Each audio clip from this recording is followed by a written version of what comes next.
பெரியவா சரணம். பெரியவா வானொலியின் மாலை நிகழ்ச்சிகள் ஆரம்பமாகின்றன.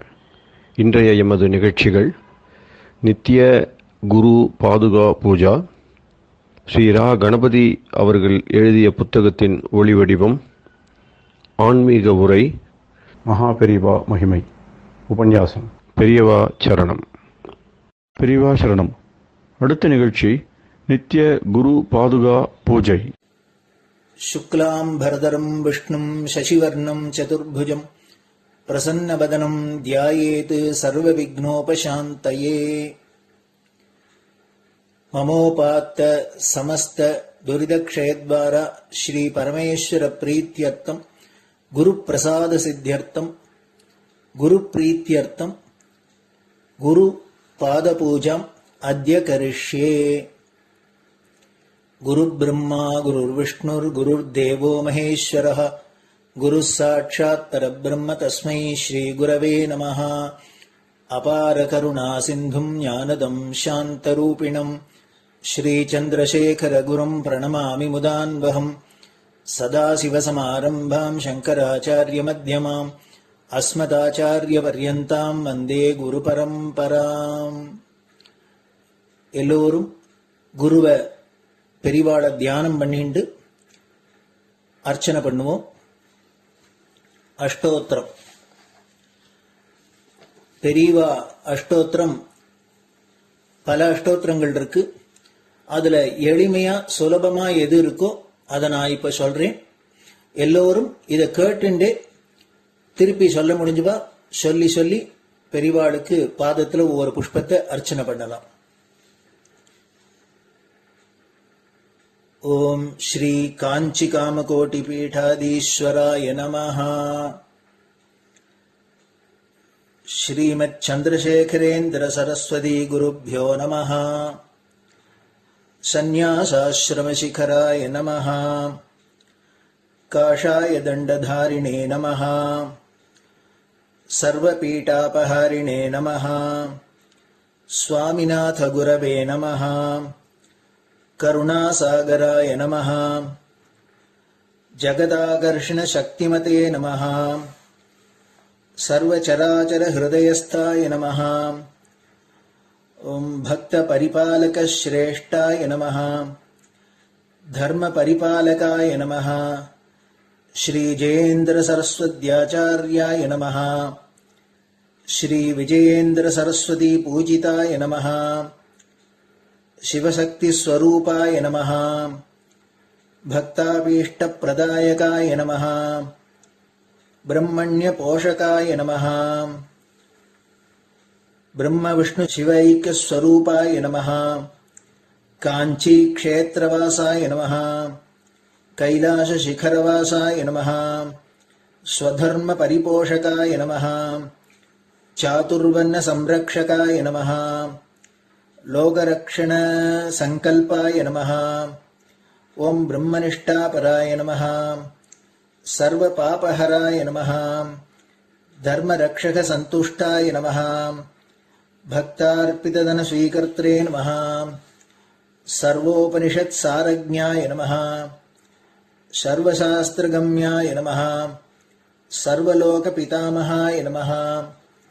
भक्ताभीष्ट प्रदायकाय नमः. ब्रह्मण्य पोषकाय नमः. नानाविध पुष्पार्चितपताय नमः. रुद्राक्ष क्रीडधारिणे नमः. भस्मोद्दोलित विग्रहाय नमः. सर्वज्ञाय नमः. सर्वचराचर व्यापकाय नमः. अनेक शिष्य परिपालकाय नमः. मनश्चाञ्चल्य निवर्तकाय नमः. अभयहस्ताय नमः. भयापहाय नमः. यज्ञपुरुषाय नमः. यज्ञानुष्ठान रुचिप्रदाय नमः. यज्ञसम्पन्नाय नमः. यज्ञसहायकाय नमः. यज्ञफलदाय नमः. यज्ञप्रियाय नमः. उपमानरहिताय नमः. स्फटिक तुलसी रुद्राक्ष हारधारिणे नमः. चातुर्वर्ण समदृष्टये नमः. ऋग्यजुस्साम अथर्वणादि चतुर्वेद संरक्षकाय नमः.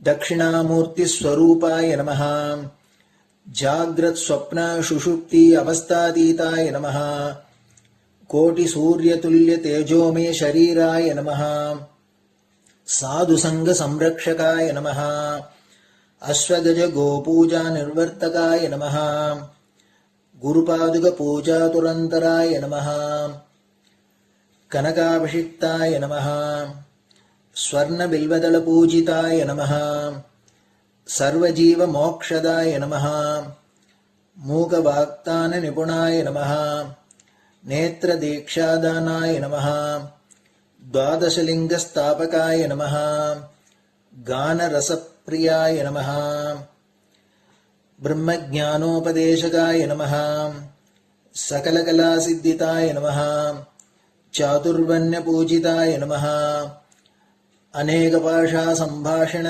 कोविताय नमः अष्टसिद्धिप्रदायकाय नमः ओम श्री शारदामठसुस्थिताय नमः नित्यान्नदानसुप्रीताय नमः प्रार्थनामात्रसुलभाय नमः पादयात्राप्रियाय नमः नानाविधमतपण्डिताय नमः श्रुतिस्मृतिपुराणज्ञाय नमः देवयक्षकिन्नरकिंपुरुषपूज्याय नमः श्रवणानन्दकरकीर्तये नमः दर्शनानन्दाय नमः अद्वैतानन्दभरिताय नमः अव्याजकरुणामूर्तये नमः शैव वैष्णवादिमान्याय नमः श्रीशङ्कराचार्याय नमः दण्डकमण्डलोहस्ताय नमः वीणामृदङ्गसकलवाद्यनाथस्वरूपाय नमः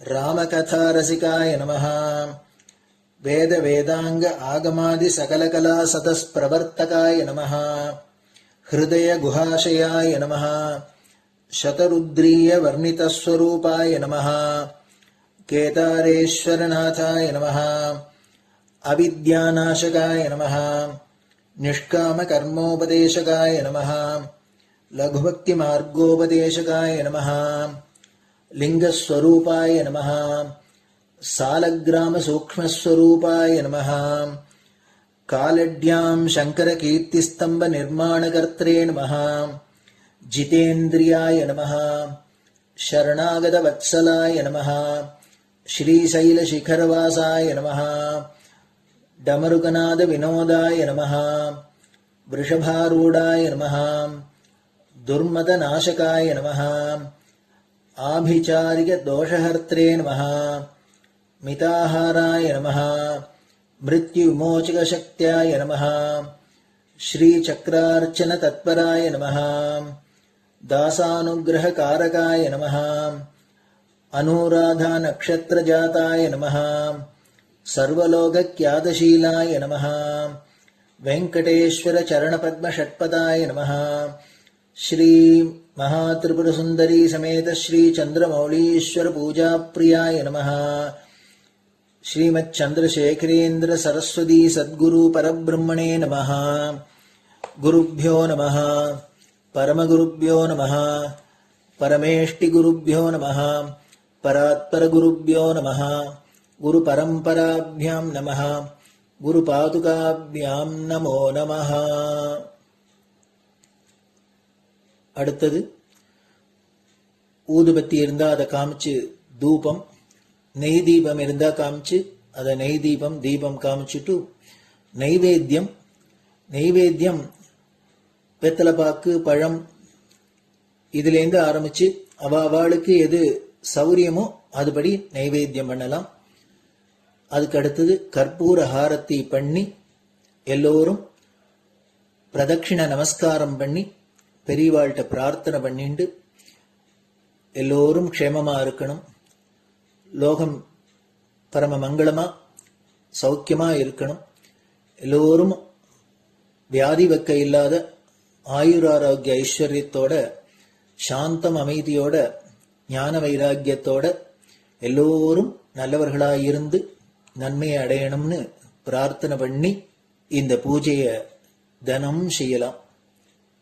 குரு பிரம்மா குருர் விஷ்ணுர் குருர் தேவோ மகேஸ்வரः குரு சாட்சாத் பரபிரம்ம தஸ்மை ஸ்ரீ குரவே நமஹ. அபார கருணா சிந்தும் ஞானதம் சாந்தரூபிணம் ஸ்ரீ சந்திரசேகர குரும் பிரணமாமி முதான்வகம். சதாசிவசமாரம்பாம் சங்கராச்சாரிய மத்யமாம் அஸ்மதாச்சாரிய பர்யந்தாம் வந்தே குரு பரம்பராம். குரு பாத பூஜை நிறைவடைஞ்சது. பெரியவா சரணம். பெரியவா சரணம். பெரியவா வானொலியில் நேயர்கள் அடுத்து கேட்க இருப்பது ஸ்ரீ ரா கணபதி அவர்கள் எழுதிய புத்தகத்தின் ஒளி வடிவம். அளிப்பவர் ஸ்ரீமதி உமா சங்கர் அவர்கள். தேனினும் இனிய சொல்லான் தீச்சுடர் மேனி கொண்டான் ஊனுயிர்க்குயிரதான ஒன்றினைக் கலந்து நின்றான் ஏனினிக் கவலை நெஞ்சே இன்றுனக் அருள் செய்தான் இஞ்ஞானவான் காமகோட்டி நாதனை நம்புவோமே. ஜெய ஜெய சங்கர ஹரஹர சங்கர.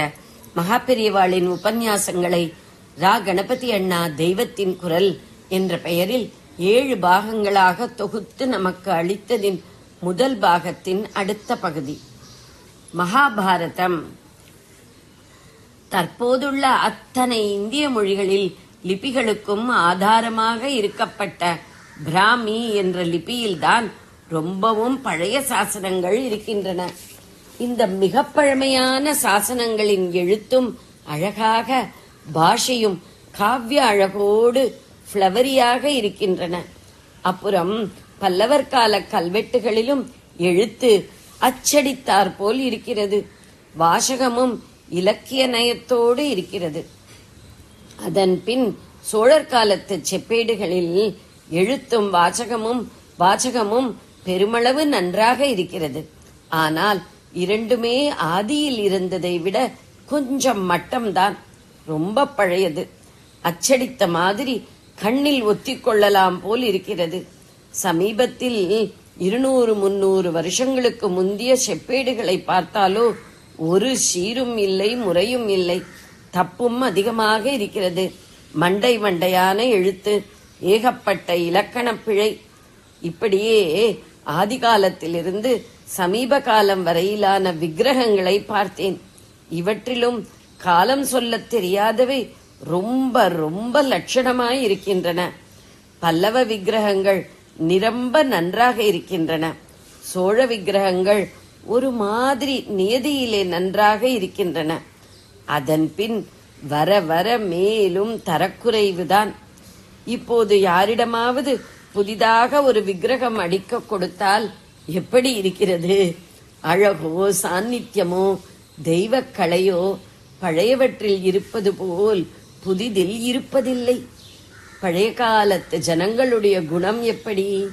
அதுவும் அதே மாதிரி உயர்ந்துதான் இருந்ததாக தெரிகிறது. 2000 ஆண்டுகளுக்கு முன் இந்நாட்டுக்கு வந்த மெகஸ்தனிஸ் இந்தியாவில் யாராவது ஏதாவது கொடுத்தாலும் கூட கை நீட்டி வாங்கிக் கொள்பவர் இல்லை.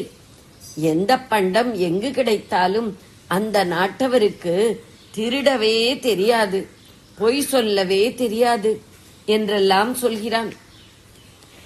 சாந்தமும் நல்ல குணமும் தப்பு வழியே இல்லாமல் சரியானபடி போகும் போக்கும் அந்த காலத்தில் இருந்தன. இப்போது அந்த நிலை மாறிவிட்டது. அந்த காலத்தில் ஜனங்கள் எப்படி இருந்தார்கள், அவர்களுடைய மனசு எப்படி இருந்தது, அந்த மாதிரியே இப்போதும் இருக்கக்கூடாதா என்று தோன்றுகிறது. பொதுவாக வாழ்க்கையில் ஒழுக்கம் ஏற்பட்டு விட்டால் அப்புறம் அதன் ஒவ்வொரு துறையிலுமே ஒழுக்கத்தினால் உண்டாகிற அழகும் ஏற்பட்டு விடுகிறது. இதனால்தான் பழங்கால சிற்ப சித்திரங்கள், எழுத்து, காலிகிராஃபி உட்பட எல்லாம் ஒழுங்காக அழகாக இருக்கின்றன. அந்த காலத்தில் நல்ல நிலைமையில் இருந்து இப்போது அதே வம்சத்தில் தோன்றிய ஜனங்களின் நிலை இப்படி எல்லாவற்றிலும் மிகவும் தாழ்வாக போனதற்கு ஏதாவது காரணம் இருக்க வேண்டும் என்று யோசித்தேன். அந்த காலத்தில் கோயில்களிலெல்லாம் பாரதம் வாசிக்க வேண்டும் என்று கட்டளை இருந்திருக்கிறது. பாரதம் வாசிப்பதற்கென்றே மானியம் தருகிற சாசனங்கள் இருக்கின்றன. இப்போது பெரிய கோவில்களில் எதிலுமே பாரதம் வாசிக்கிறதை காணோம். கிராமாந்தரங்களில் கிராம தேவதைகளின் கோவில்களில் மட்டும் எங்கோ பாரதம் வாசிக்கிறதை பார்க்கிறோம். கிராம ரட்சைக்காக உள்ள அந்த ஒரு சில கோயில்களுக்கு இன்றும் கிராம மக்கள் போகிறார்கள். சினிமா வந்து இவ்வளவு ஜனங்களை ஆகர்ஷிக்கிற போது கூட பாரதம் கேட்க ஜனங்கள் இருக்கிறார்கள் என்றால் பழைய காலத்தில் எப்படி இருந்திருக்கும்? அப்போது மக்களுக்கு வேறே பொழுதுபோக்கே இல்லையே. அந்த பாரதத்தில் என்ன இருக்கிறது? பொறுமை என்பதற்கு வடிவமாக தர்மபுத்திரர் இருக்கிறார். சத்தியமான பிரதிஜை என்பதற்கு பீஷ்மர் இருக்கிறார். தானத்துக்கு கர்ணன், கண்ணியத்துக்கு அர்ஜுனன். இப்படியே ராமாயணத்தை எடுத்துக்கொண்டால் சகல தர்மங்களின் மூர்த்தியாக ஸ்ரீராமன் இருக்கிறார். பெண்களுடைய உத்தமமான தர்மத்துக்கு உதாரணமாக சீதை இருக்கிறாள். ராமனுக்கு நேர் விரோதியான ராவணனுக்கு மனைவியாக இருக்கும் மண்டோதரியும் சீதைக்கு குறைவில்லாத மகா பதிவிரதையாக இருக்கிறாள். ராமாயண பாரத கதைகளை கேட்கும் போது இப்படிப்பட்ட உத்தமமான ஆத்மாக்களின் ஞாபகம் வருகிறது. படித்தவர் படிக்காதவர் எல்லோருக்கும் அடிக்கடி அந்த கதைகள் காதில் விழுந்து கொண்டிருந்தால் நம்மால் அந்த உத்தம பாத்திரங்களைப் போலவே நடக்க முடியாமற் போனாலும் இதுதான் நாம் இருக்க வேண்டிய உண்மையான முறை என்ற நினைவு அடிக்கடி வரும். இதற்கே பலனுண்டு. இதனால்தான் இந்த கதைகளை கேட்டு வந்த அந்த காலங்களில் உயர்ந்த தர்மமும் நீதியும் நாட்டில் இருந்தன. தர்மம் நீதி இரண்டும் சேர்ந்துதான் பண்பு உண்டாகிறது. அந்த பண்பாட்டை மாற்றுவதற்கும் குலைப்பதற்கும் இப்போது எத்தனையோ ஏற்பாடுகள் வந்திருக்கின்றன. முன்பு இருந்த பழக்கத்தை மறுபடியும் உண்டாக்குவது கஷ்டம்தான். ஆனாலும் சிறிதாவது செய்யத்தான் வேண்டும். நாம் நல்லது பண்ணிக்கொண்டு போனால் ஈஸ்வரன் நமக்கு கை கொடுப்பார். அவர்தான் நமக்கு கை கொடுத்திருக்கிறார், கால் கொடுத்திருக்கிறார், கண் கொடுத்திருக்கிறார், கொஞ்சம் ஆலோசிப்பதற்கு புத்தியும் கொடுத்திருக்கிறார். இந்த சக்தியும் புத்தியும் இருப்பதற்குள்ளே திருந்துவதற்கான சத்காரியம் செய்ய வேண்டும். இப்போது என்னவோ விதமான ஆபத்துக்கள் நமக்கு வந்து கொண்டிருக்கின்றன. ஜனங்கள் இன்ன வழியில் போவது என்று தெரியாமல் சிரமப்பட்டு கொண்டிருக்கும் போது அநேக கட்சிகள் வந்து அவர்களுடைய புத்தியை பலவிதமாக குழப்பி மாற்றிக்கொண்டிருக்கின்றன. இந்த நிலையில் நம்முடைய சத்தியமும் நீதியும் தர்மமும் ஜனங்களுடைய மனசில் கலையாமல் நின்று காப்பாற்ற வேண்டும். அப்படி காப்பாற்றுவதற்கு மகாபாரதமே உபகாரமாக இருக்கும் என்று அன்றிலிருந்து இன்று வரை ஜனங்களுடைய அனுபவத்தினாலே தெரிகிறது. ஜெய ஜெய சங்கர, ஹரஹர சங்கர. பெரியவா சரணம். இந்நிகழ்ச்சியின் அடுத்த பகுதி நாளை மாலை இதே நேரத்தில் ஒளிபரப்பாகும். பெரியவா சரணம். பெரியவா சரணம்.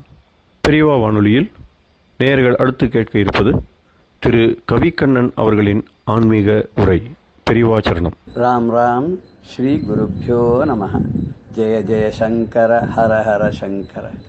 பெரியவா வானொலி நேயர்கள் அனைவருக்கும், மகா பெரியவாவுடைய பக்தர்கள் அனைவருக்கும் அடியேன் கவிக்கண்ணனின் அன்பு கலந்த நல்வாழ்த்துக்கள். திருப்பி அதே மாதிரிதான், அதோட இன்னும் கொஞ்சம் அட்வான்ஸ் ஆகுது. அங்க ரொம்ப பாழான வாழ்வல விழுந்து நான் அப்படி மயங்கி தேங்கி இதே உழண்டு அப்படி இருந்தேன். இது பண்ணது நியாயமானு கேட்டார். அடுத்தால கலையே பதறி கதறி தலையூடு அதையே படுமாறு அதுவாய் விடவும் கொலையே புரி வேடல் குலப்பிடித்தோய் மதையே மலை கூறிடு வாகையனே. கலையே பதறி கதறி தலையூடு அலையே படுமாறு அது ஆயிடவோ கொலையே புரி வேடர்களை பிடித்தோய் அலையே மலையை கூறிடு வாகையனே. இதை கொஞ்சம் பெரிய ஸ்காலர்ஸ் எல்லாம் ஒரு பிடி பிடிக்கிறார். அது எப்படின்றத நம்ம பார்க்கலாம். கொலையே புரி சொன்ன கொலையை தவிர ஒன்றும் தெரியாது. இந்த வேடர்களுக்குலாம் என்னன்னா ஏதோ எந்த கொலை ஆள் அடிப்பான், இல்லைன்னா மிருகங்கள் அடிப்பான், இல்ல பட்சிகள் அடிப்பான். அவனுக்கு அதை தவிர ஒண்ணுமே கிடையாது. அவனுக்கு கையில வேணும் ஒரு வில்லு வேணும், வேணும் ஒரு உண்டிக்கோல் வேணும். இதை வச்சு எதை பார்க்கணும், அவனை அன்னைக்கு ஜீவன் அவனை சேர்த்து வச்சுக்க மாட்டான் மறுநாளைக்கு. இன்னைக்கு போது இன்னைக்கு கழிஞ்சு விட்டு. அப்படிப்பட்ட அந்த வேடர் குலம், அந்த வேடர் குலத்துல பிறந்தவள் வள்ளி என்ன பண்ண, அந்த வள்ளியை கல்யாணம் பண்ணான். அதை சொல்லப்படுற கொலையே புரி எப்பவும் கொலை தொழிலையே செய்கின்ற வேற எந்த தொழிலும் தெரியாத வேடர் குலம் பிடித்தோயினர். அந்த வேடர்கள் குலத்திலே அங்க வந்து வேடர் குலத்திலே பிடித்தோயினர். அங்க யானை மாதிரி உலா வந்தாராம். பனிமால் இமய பிடியேன்னார் அபிராமஞ்சால. இமயமலையில் அங்கெங்க சுற்றி கொண்டிருந்த பெண் யானை குட்டி அம்பாள். அது மாதிரி இங்க வந்து பிடின்னு வள்ளியை சொல்றார். அந்த வேடர் குலத்தை அந்த காட்டுல அங்கேயும் இங்கேயும் திணைக்கொள்ளல தெரிஞ்சிருந்தான் அந்த ஒரு வள்ளிங்கக்கூடிய குட்டி யானை மாதிரி. அவளை பிடித்தோயின. அவளை பிடித்து அவளை அணைத்து கொண்டு சந்தோஷப்பட்டான் அந்த முருகன். அப்பேற்பட்ட தழுவி மகிழ்கின்ற மலையேன்னு அந்த ஒரு யானை போல இருக்கு. இந்த யானை குட்டி மாதிரி இருக்க வள்ளிவே கட்டி தருவனும் இவன் பெரிய மலமா இருக்க வேண்டாமா, இவன் பூதமா இருந்தா பிரயோஜனம் இல்லை. அவளுக்கு தகுந்த ஆகிருத்தியோட இருக்கணும் இவனும். அது அப்படி இருக்கான். ரூப சுந்தரனா இருக்கான், ரொம்ப அழகானவனா இருக்கான். மலையேன்னு நீ மலை போல உறுதியாக இருக்கான் அவன். மலை கூறிடு வாகையன, மலை கூறு இடனா மலையை கூறு கூறாக பிளந்தான். கவுச்ச மலையை பிளந்தாலும் அந்த மலை இரண்டாக இரு கூறாக பிளந்தான். அப்படி பிளந்து வெற்றி வாகை, வாகைன்னு அந்த வைஜெயந்தி மாலைன்னு சொன்னா அந்த மாலையை போட்டிருக்கான். வெற்றி மாலையை சூடி கொண்டிருக்கக்கூடிய அந்த பெருமானே ஒரு கேள்வி கேட்கிறார். தலையே தலை ஊடு அலையே படுமாறு, தலையூடு அலையே படுமாறு கலையே கதறி கதறி அதுவாய் விடவோ. அப்படி கொஞ்சம் கடமுடான்னு இருக்கு இந்த இடத்துல. இது என்ன அர்த்தம்னா, எதுல இருந்தாலும் ஒரு வாதம் பண்றது, தர்க்கம் பண்றது, கேட்டா சாஸ்திரத்துல இருந்து பிரமாணம் அப்படின்னு சொல்றது, வேதத்துல இருந்து பிரமாணங்கள், உபநிஷத்துல இருந்து பிரமாணங்கள், இது சொல்லி இவனுடைய வித்தத்தை வெளியில காமிச்சு அடுத்த வேலை அமைக்கி விடலாம். இப்படி எந்த எதுக்கு எடுத்தாலும் வாதம் பிரதிவாதத்துக்கு இடமே கொடுக்காத அவனை ஒரு அமைக்க தன்னுடைய ஒரு பவரை காமிச்சு அவரை ஓவர் பவர் பண்ணி எல்லாத்துக்கும் வந்து சாஸ்திரங்களா அதுல இருந்து சம்பிரதாயங்கள்ல இருந்தா அப்பப்ப பிரமாணங்கள் எல்லாம் சொல்லி ஒவ்வொரு சட்டம் போட்டு சில பேருக்கு விஷயமே இருக்காது. என்ன பண்ண ஒண்ணு கட்ட ஆரம்பிச்சுவாங்க. சத்தமா சொன்னா எதிராளிமா எந்துக்கு போய் வம்பு அப்படின்னு அடங்கி போயிடுவாங்க. விஷயம் இல்லாததான் கத்துவான்னு சொல்லுவா. நிறைகுடம் தலைமாங்க எம்டி வெசல் மேக்ஸ் நாய்ஸ் அந்த மாதிரி ரொம்ப விஷயம் இருக்கிறவான்னு கூட ஒரு 6 வந்து சொல்லுவாராம். அது சொல்லி பாப்பா அப்படின்னு சரி விட்டுவாராம். ஆனா சில பேர் இருக்கானே அவன் கடைசி வரைக்கும் போய் சண்டை போட்டு கடைசியில் அவமானப்படிதான் வருவான்றான். இது மாதிரி அவன்கிட்ட போய் அனாவசியமான வாத பிரதிவாதங்கள்லாம் தலையிட்டு அது நமக்கு வேண்டாத சமாச்சாரத்துல ரொம்ப வீணா நம்முடைய நேரத்தை பொழுத போட்டிண்டு இந்த சாத்தங்க அது இதையும் சொல்லிட்டு இதுல ஒரு பிரயோஜனம் இல்லைங்கிற இப்படி போய் வாழ்க்கையை இது பண்ணி அந்த வாதமாகவே நான் மாதிரி சதா சர்வ காலம் எப்ப பார்த்தாலும் என்ன சிந்தனைனா யாரோட இன்னைக்கு மல்லுக்கு போகலாம், யாரோட இன்னைக்கு வாதத்துக்கு போகலாம், என்ன சொல்லி அவன் அமைக்கப்படலாம், எப்படி வந்து எல்லாரையும் ஜெயிச்சு ஒரு பரிசை வாங்கிட்டு வரலாம், கொடி கட்டி பறக்கலாம், பெரிய ஸ்காலரா வரலாம். இப்ப சில பேர் ஸ்காலர்லயா இருக்கிறது எதுக்குன்னா 4 பேர் சொல்லி தரதுக்கு, நமக்கு தெரிஞ்ச 4 பேர் சொல்லலாம்னு. சில பேர் எதுக்கு வரா மதவாத தெரியாதான் நமக்கு தெரிஞ்சிருக்கணும், இதை வச்சுன்னா வாழ அமைக்கப்படணும், நம்ம வேலை வரணும் அப்படின்னு நினைப்பாராம். அந்த மாதிரி ஒரு வாத பிரதிவாதங்களில் ஈடுபட்டு எப்ப பார்த்தாலும் இதுலயே ஈடுபாடு கொண்டு வாழ்க்கை வீணாக கழித்துக் கொண்டு அதுவாக அது மயமாக ஆயிடும். எதை நினைக்கிறோமோ அதுவாக ஆயிட முடியும். தன்மயம் எதை நினைக்கிறோம் அதுவாக ஆயிடும். பகவான் நினைச்சுன்னா அது பகவத் வந்து நமக்கு கிடைச்சிருது. கெடுதலே நினைச்சோம்னா இந்த கெட்ட எண்ணங்களே உடம்புல பூந்து அப்படியே சொல்லுவாங்க. சில சீரியல் எல்லாம் பார்க்கும்போது அது எல்லாம் கொடூரமான வாழே வந்துருப்பா, கேரக்டர்ஸே வந்துருப்பாங்க. அதே பார்த்துட்டு ஒரு நாள் கேட்டா ஒரு நாள் மனசுல ஒரு சப்கான்சியஸ் ஸ்டேஜ் நாமும் இந்த மாதிரி இருந்து பார்த்தாங்க ஒரு சாடிஸ்டிக் பிளஷர் வருமா. அது மாதிரி நல்லதையே பார்க்கிறவாளுக்கு, நல்லதையே அனுபவிக்கிறவாளுக்கு, நல்லதோடயே கூடி இருக்கிறவாளுக்கு நல்ல எண்ணங்கள் வரும். இப்ப இந்த வாத பிரதிவாதங்களே நான் ஈடுபட்டு கொண்டு தர்க்கத்திலேயே எதிரையும் நான் செலவு பண்ணிட்டு இருந்தேன்னா எனக்கு எப்ப பார்த்தா அந்த எண்ணம் தான் வருமே தவிர உன்னுடைய பாதத்துல பக்தி பண்ணுங்கிற எனக்கு எண்ணம் வராது. அப்படி உன் பாத பக்தியை பண்ணாத இப்படி நான் கண்ணாதான் அங்கேயும் இங்கேயும் போயிட்டு திரிஞ்சுட்டு இப்படி இருக்கணுமா, இது எனக்கு தேவையா, இப்படிப்பட்ட ஒரு வாழ்க்கை எனக்கு தரணுமா, அது வேண்டாமே. அந்த முதல்ல இருந்து பாழ் வாழ்வுன்னு சொன்னாலும் அந்த பாழ் வாழ்வுக்கு இதுவும் பாழான வாழ்வா தானே போச்சு. அதுக்கு ஒட்டி அதே வர மாதிரி கிட்டத்தட்ட அப்படியே அந்த மீனிங்கே வர மாதிரி இந்த பாடலையும் பண்ணிருக்கார். இந்த பாடல்ல வந்து இது ரெண்டுக்கு சேர்த்து சொல்லும் போது வள்ளலார் கூட ஒரு பாடல் சொல்றார். என்னன்னா ரொம்ப கட்டம், எப்ப பார்த்தாலும் கட்டம்னா கட்டத்தை தவிர ஒண்ணுமே இல்லை, யாரும் சொல்லிக்கிறதா சந்தோஷப்படுறதா ஒண்ணு இல்லை. அப்படிப்பட்ட ஒரு வாழ்க்கை எனக்கு கொடுத்துட்டேன். இந்த வாழ்க்கையில நான் என்ன பண்றேன், எதுக்கு எழுதுவேன், ஒரே அழுகதான். சில பேர் பாருங்க எப்ப என்ன சார் எப்படி இருக்காரு, அது ஏன் கேட்கறது போங்க 1/2 மணி நேரம் அவங்க கட்டத்தையே சொல்லிட்டு இருப்பான். நமக்கு கொஞ்சம் நெஞ்சம் இருக்க சந்தோஷமும் போயிடும். நம்ம சித்தப்பா இருக்கிறத வச்சு நல்லா இருக்காங்க அவனோட கேட்டோம்னா நமக்கு எல்லாம் மண்டை கலங்கி போய் நாமளும் அது மாதிரி ஆயிடுவோம். நமக்கு இருக்கிறதா இல்லாத மாதிரி தோணப்படும். இதான் இவன சொல்றார், ஊழுக்கழுவேனும் கோத்தணிகை கோவே என் ஊழுக்கழுவேனோ ஓயா துயர் பிறவி ஏழு கழுவேனோ என் செய்கேன் பாழுக்கிரைத்தேன் ஏதும் செயலோ பார்க்கும் இளம். அதே பாழ்வாழ் வரைய சொல்றார், நான் எதுக்குடா கொண்டு போய் பாடான வாழ்வை கொண்டு போய் தள்ளிவிட்டிய ஒரே அழுகையா போயிடுத்த லைஃப் முழுக்க. எதுக்கு கூழுக்கழுவேனும் சாப்பாட்டுக்கு அந்த காலத்தை கூழ் அப்படின்னு சொன்னா எல்லாரும் காத்தால கஞ்சி சாப்பிடுவா போட்டிருக்க. சாப்பாடு கூழா கூட இருக்கலாம். அந்த அடுத்த வேலை சாப்பாடு வேணுமே அதுக்கு அழகா யார பாத்தீங்கன்னா தணிகை கோவேங்கிற கோவேனா ராஜா மாதிரி தணிகாசலத்துல இருக்காங்க. தணிகை மலையில திருத்தணியில சுவாமி ராஜ வேஷத்துல இருக்கான். அங்க வள்ளி தேவையானோட இருக்காருங்க.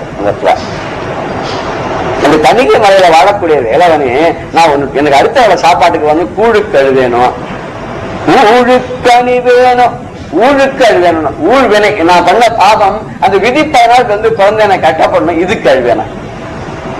ஓயா துயர் பிறவி ஏழு கழுவேனோ. 7 பிறவிகள் இருக்கான். துயர் பிறவி ஒரு பிறவி எடுத்தா அதோட போறது இல்லையா, 7 பிறவி தொடர்ந்து வருமா. 7 ஜென்மத்துக்குங்கிற அளவு அப்படி 7 பிறவி 7 மல்டிப்ளை பண்ணி வரும்போது இருக்கு. மல்டிபிள்ஸ் 7 அப்படி வரும்போது இருக்கு. இப்படி 7 பிறவிகள் இருக்குன்னு சொல்றாரப்பா, அது கழுவேணும். இந்த உன்னோட போறதுல போறது 7 இருக்குங்கிறாரு. இந்த 7 பிறவி கழுவேணும். என் செய்கை நான் என்ன பண்ணுவேன், எனக்கு ஆதரவே இல்லையே, யாருமே இல்லையே, நான் என்ன பண்றது.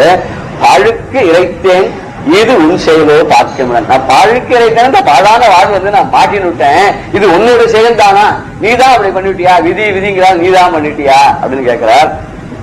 ஆறுமுகம் கொண்ட ஐயா என் துன்பம் அனைத்தும் இன்னும் 7 முகம் கொண்டதல்லால் இறங்கு முகம் இலையால் வீறுமுகம் கொண்ட கைவேலின் வீரம் விளங்க என்னை சீர்முகம் கொண்ட அத்துன்பம் ஓடச் செலுத்துகவே.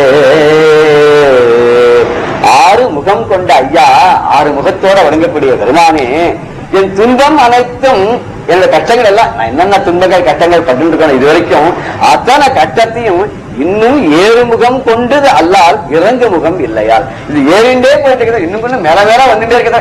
இது சரி நாளைக்கு நல்லா இருக்கும், நாளைக்கு நல்லா இருக்குன்னா இன்னும் நேற்று வந்தது தேவையில்ல போட்டிருக்கு, அடுத்த நாள் இன்னும் கஷ்டமா வந்து இப்படி 7 முகமாக போயிட்டு இருக்குது. இறங்கு முகமாக இல்ல, துன்பங்களை தீர்ற மாதிரியா தெரியல. அப்படி இல்லாதனால வீறுமுகம் கொண்ட கைவேலில், அது வீறுமுகம்னா அந்த பாஞ்சு சீரிண்டு போடுறான் போனா அது அந்த எல்லாத்தையும் முடிச்சுட்டு தான் வருதுன்னு. அது வீரவியல் வெற்றி வேல் சொல்ற அந்த வீரவியல் வெற்றி வேலானது எந்த கட்டத்தை இருந்தாலும் தீவிரைகள் தான் அழிச்சுட்டு தான் திரும்ப. அதை நீ அழிச்சு உன்னோட கைவேலால் அந்த வீரம் விளங்க என்னை சீருமுகம் கொண்டு அத்துன்பம் ஓட செலுத்துவேன். அந்த வேலை வச்சு சும்மா தானே உட்காந்துருக்கேன். அந்த காலத்துக்கு ராட்சசெல்லாம் வந்தா, சூரபத்மம் தான், தாரகாசனம் தான், கௌஜ மலையா வந்தது, இதெல்லாம் அழிக்கிறது வேலை வச்சுட்டு இருந்தேன். இப்ப ஒண்ணுமே நீ சும்மா தான் உட்கார்ந்து கையில வேலை வச்சிருந்தேன். அந்த வேலை கொஞ்சம் என் பக்கம் அனுத்தேன், அதை வீறு கொண்டு வரட்டும், அதோட வீரத்தை காமிக்கட்டும், என்னோட துன்பங்கள் எல்லாம் தீர்க்கட்டும், தீர்த்தப்புறம் திருப்பி போட்டுமே உங்ககிட்ட நீயே வச்சுக்கவே எனக்கு வேண்டவே வேண்டாம், கொஞ்சம் அனுப்பிச்சு என்னோட கஷ்டங்கள்லாம் திருப்பி எடுத்துன்னு போவேன் அப்படின்னு சொல்லி மாதிரி சொல்றார். அழகான இந்த ஒரு வள்ளலாருடைய இந்த பாடல். இதுதான் சொல்லும்போது வள்ளுவர் கூட என்ன பண்றாருனாக்கா, கற்றதினால் ஆய பயன் என்கொள் வால் அறிவன் நற்றால் தொழார். சாஸ்திரங்கள்லாம் படிச்சு வீணா வாழ்க்கைய கடத்தின்னு இருக்கேன்னு அருணகிரிநாதர் சொன்ன மாதிரி இவரும் பெருமை படிப்புன்னு படிச்சு அதனால என்ன பிரயோஜனம் இந்த உலகத்துல?